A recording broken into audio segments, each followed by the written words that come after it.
The history of Labor Day in Trinidad and Tobago. Tubal Uriah Butler was born in Bluggo Cottage, Georgetown, Grenada on January 21, 1897. He served in the British West India Regiment in Egypt and Palestine. On his return from World War I, he formed the Grenada Representative Government Movement and the Grenada Union of Returned Soldiers.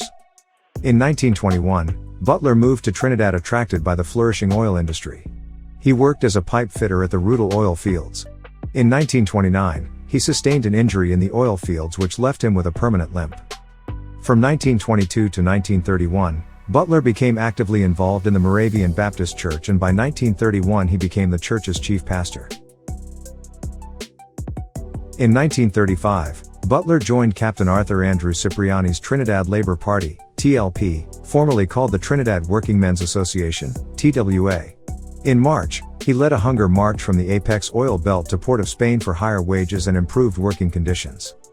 This marked the beginning of Butler's emergence as a working-class leader.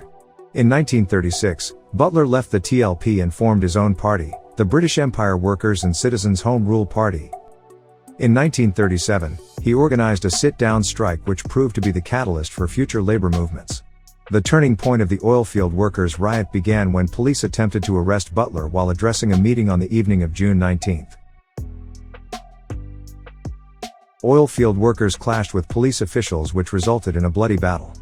14 people were killed, 59 wounded and hundreds arrested. Among the casualties and injuries were several police officers, notably Police Sub-Inspector William S. Bradburn, who was shot, and Corporal Charlie King.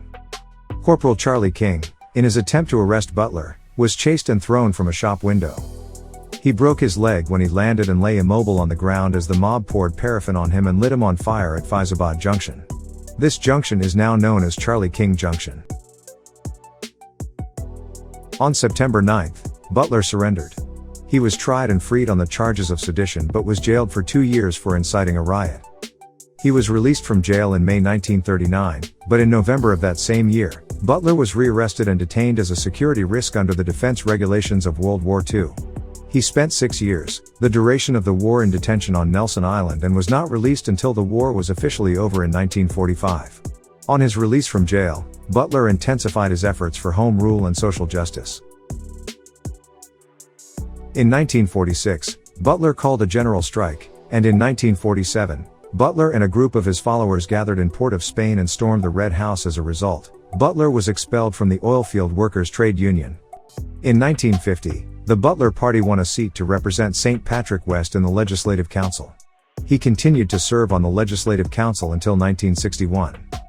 Butler even ran for federal elections in 1958 but was defeated by Hussein Shah.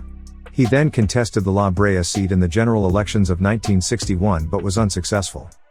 In 1970, Butler received Trinidad and Tobago's highest award, the Trinity Cross, for his contribution as a labor leader and reputation as a fighter for the people. He was regarded as the hero of the people. On June 19, 1972, the anniversary of the oilfield workers' riots of 1937 was declared an annual holiday by Act 19 of 1972 and is celebrated as Labor Day in Trinidad and Tobago. The Princess Margaret Highway was renamed the Uriah Butler Highway in his honor in 1988.